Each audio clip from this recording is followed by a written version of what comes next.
Isang araw, may babae. Nandun sa mga alahas. Nakita niya ngayon, may diamond. Yumuko siya. Pag yuko niya ngayon, nautot siya. May lalaki sa likuran niya. Salesman. May lalaki, wala namang kibo. Ang tanong lang sa kanya, ma'am, ano po ba maipaglilingkod ko sa inyo? Sabi ng babae, okay to. Wala siyang kibo, nautot ako. Tinuro niya ngayon yung diamond. Ito, magkano po ba to? Sabi nung salesman, ma'am, kung sa tingin nyo pa lang, nautot na kayo. Pag nalaman nyo yung presyo niyan, baka matain na kayo. Isang araw, may batang doktor.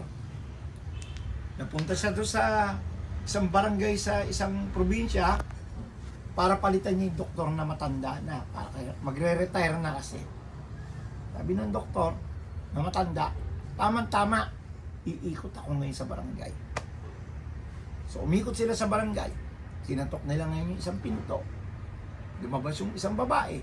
Sabi ng babae, Dok, masakit yung tiyan ko eh. Inulog ng doktor yung kanyang stethoscope. Tapos pinulit niya. Pagkapulit niya, sabi dito sa babae, masyado kang malakas kumain ng saging. Bawas-bawasan mo yung kain ng saging. Opo, Dok.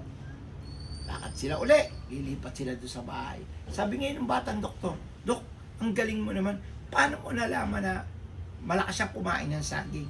Kasi nung hinulog ko yung aking stethoscope, nakita ko yung basurahan niya. Ang daming balat ng saging. Okay. Sabi ng batang doktor. Pagdating nila doon sa kabilang bahay, kinatok nila. Lumabas yung isang babae din. Mas bata naman ngayon, sexy. Ang ginawa ng batang doktor, hinulog niya yung stethoscope niya. Pinulit niya pagkatapos. Sabi ng babae, alam nyo, Dok, laging pagod ang pakiramdam ko.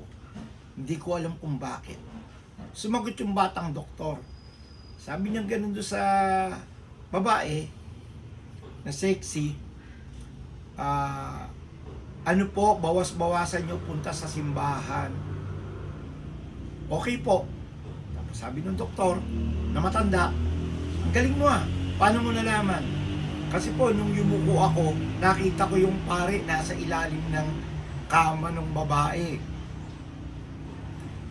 Mag-follow po kayo sa akin, mag-subscribe na rin po kayo sa aking YouTube channel, at baka sakaling manalo ng pusa. Marami pong salamat. Pumunta yung isang araw sa ospital, yung 70 years old na lalaki. Kasama niya yung asawa niya, 20 anyos lang. Manganganak. Sabi nung nurse, nakapuo pa kayo, lolo? Oo naman. Malakas pa yung ko eh. Katawang ko, malakas pang bumomba. Okay po.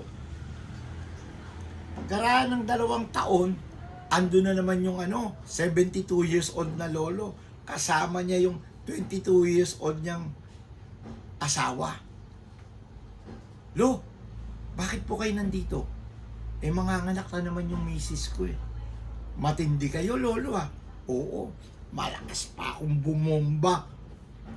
Okay. Malakas pa makina ko. Sabi nga nung matandang lalaki. Okay. Pagkarano din ng 2 taon, nandun na naman yung lolo. Na 74 years old na. Kasama niya uli yung asawa niya. Na 24 years old. Di natandaan na naman siya nung nurse. Lo, bakit kayo nandito? Manganganak yung asawa ko eh. Okay po, lo. Alam mo naman ako, malakas pa makina ko. Bumobomba pa. Kaya nga, lo eh. Pero sa palagay ko, kailangan nyo na mag-change oil. Bakit? Yung anak po nyo ngayon, negro eh. Sa araw, sabi nung anak na babae, na bata, sa tatay niya, Tay, pustahan tayo. O sige, anong pagpupustahan natin? Sabi ng tatay. Si nanay. O anong pagpupustahan natin kay nanay mo? Mas kilala ko si nanay kaysa sa'yo. Sa halaga 50 pesos. Nangiti yung tatay. Dahil matagal na silang mag-asawa eh. 20 years na sila mag-asawa. Sabi ng tatay, o sige, ganito na lang anak. Para mas masiyahan tayong dalawa. 500 piso. Pusta ko sa'yo na mas kilala ko yung nanay mo. O sige tay, umpisa na tayo. O sige, sabi ng batang anak, sabi ng batang babae, tay, alam mo ba yung pangalan ng boyfriend ni nanay? Follow po kayo, like and share. Subscribe na rin po kayo sa YouTube channel ko. Maraming salamat po. Isang araw, nakita yung magkaibigan na lalaki. Gano'n na kayo katagal ng asawa mo? 25 years na. 25 years na, oh. Hindi kayo nagtatalo. Hindi, kahit isang beses, hindi kayo nagtatalo. Aba, bilib ako sa inyo, hindi kayo nagtatalo. Oo. Bakit kayo hindi nagtatalo? Isang araw kasi, nag-honeymoon kami. Habang nag-honeymoon kami, nangabayo kami. Habang nangangabayo, dumambangay yung kabayo ng asawa ko. Nalaglag siya. Sabi ng asawa ko to sa kabayo, nakakaisa ka na.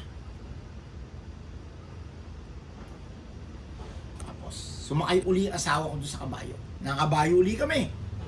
Maya-maya, sabi nung asawa ko, dahil dumamba na naman yung kabayo niya eh, nalaglag siya. Sabi sa kabayo, nakakadalawa ka na. Okay.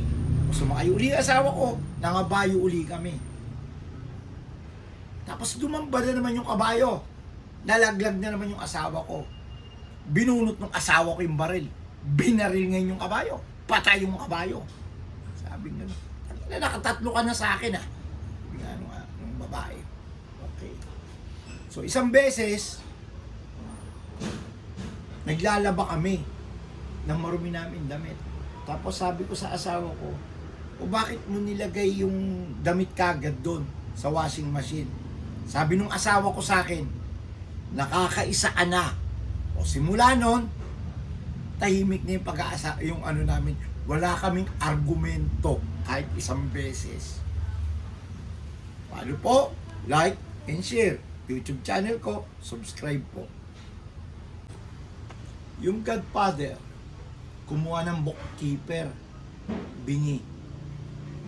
Kaya niya kinuha yon kasi para walang naririnig. Para safe siya. Ngayon isang araw, may nawawalang 10 milyon. Isa lang ang pinaghihinalaan, yung bookkeeper. Ginawa nung Godfather, tinawag niya ang abogado niya kasi magaling sa sign language. So, tanong mo kung siya yung nagnakaw ng 10 milyon. Sabi dun sa lawyer. Tinanong ngayon ng lawyer. Sabi nung hindi ako. Sabi nung lawyer doon sa Godfather, hindi daw siya. Sabi nung Godfather, sabihin mo sa kanya, babariling ko siya ngayon sa itlog pag hindi niya sinabi sa akin yung 10 milyon na ninakaw niya. Sinayin niya sa ngayon. Lawyer yung bookkeeper. Tinatanong ko nasan yung 10 milyon. Dahil sinabi niyang pasasabugin yung itlog niya, sinabi ngayon ng bookkeeper, doon sa bahay ko, hinukay ko, doon sa may tabi ng bahay ng aso ko, doon ko ibinaon yung 10 milyon. Doon matatagpuan. Sabi ngayon ng Godfather, o anong sabi niya? Sabi ng lawyer doon sa Godfather, sabi niya, walang niya ka daw, tanga ka, estupido. Kahit ano mangyari, hindi daw niya sasabihin. So, binaril ng Godfather yung bookkeeper. Follow po kayo, like and share. Subscribe po sa YouTube channel. Maraming po salamat. Isang araw, pumunta yung mag-asawa sa ospital. Sabi nung lalaki doon sa doktor, Dok, Mahihirapan ng tumayo si Manoy eh. Ano kaya ang problema ko? Sabi ng doktor, sandali, i-check kita. Chinek yung blood pressure. Chinek siyang mabuti ng doktor. Sabi ng doktor, wala naman ako nakikitang problema sa'yo. Check natin yung asawa mo. Chinek ngayon ng doktor yung asawa. Pinagubad yung asawa. Pinatuwad yung asawa. Tapos pagkatapos, sabi ng doktor, magbihis na po kayo. Pumunta ngayon yung doktor dun sa lalaki. Sabi dun sa lalaki, wala po sa inyo yung problema eh. Nasa asawa nyo. Bakit po? Anong problema sa asawa ko? Kasi po yung asawa nyo, kahit ako, hindi tinigasan eh. Follow po kayo, like and share. Subscribe sa Cat People YouTube channel ko.